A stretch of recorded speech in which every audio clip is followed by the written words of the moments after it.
Once you've joined a group and you've had a chance to explore, you may want to start interacting with people within the group. And there's a couple of ways that you can do that. The first is to join in to some pre-existing discussions, links, image albums, or videos. If I scroll down to in the recent activity of this group, I can click on one of the discussions. And once I've had a chance to read this discussion, click on some of the links, I may decide to leave a comment. It may be to ask a question, it may just be a reaction, maybe I've got some additional material that I want to share for others that are looking at this. And so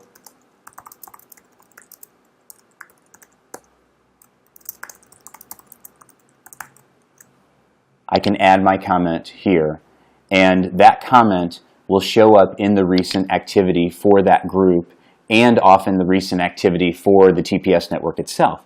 So if you find an older discussion or link or whatever it is, and you decide that you do want to leave a comment, but you're worried about people not seeing it, please go ahead and leave that comment anyway, because it will show up in people's recent activity.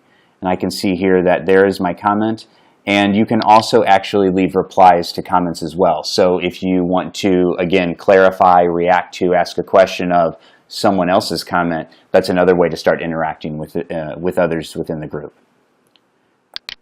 You may, though, have something that you want to share that's outside of what's already existing within the group. You may have a question that you want to ask. You may want to ask for some help finding a certain type of primary source or primary sources on a certain topic. You may want to ask about a certain strategy and people's opinion of that.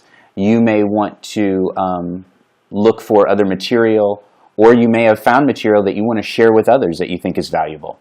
And so within a group, there's a couple of ways to do that, but you're always going to start out here at group options. And I find that I usually go to one of a few places. I either create a discussion, add a link, add a file, or add a video.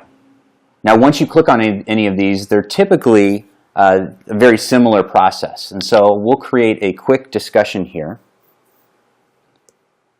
You're going to give your discussion, or whatever it is you're adding, a title.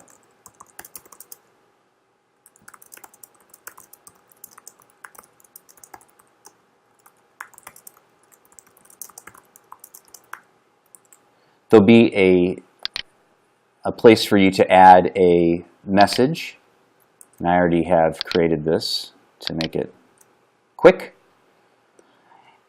And within this message, you can add links. So I'm going to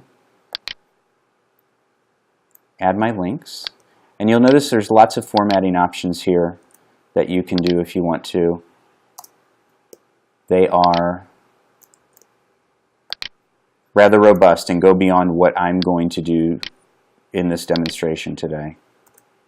But you can add links, you can add images,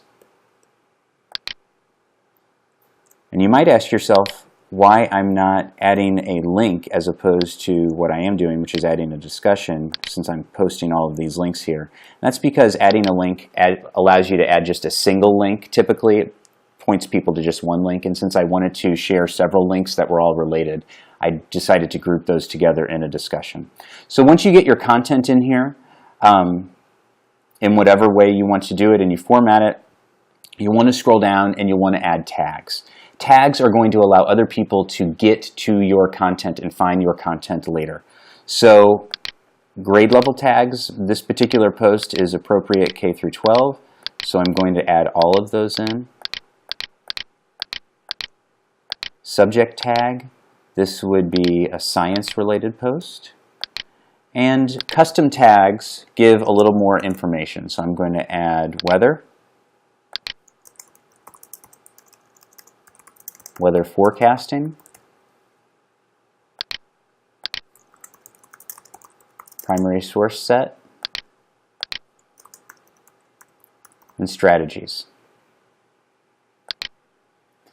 Once you've added your title, your body of your content, and your tags, click on Add a Discussion.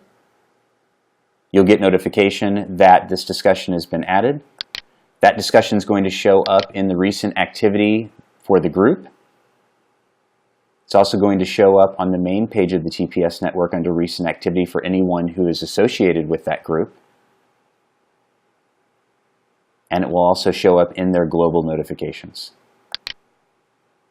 So that's one way that you can, two ways, excuse me, that you can start to interact with people within a group.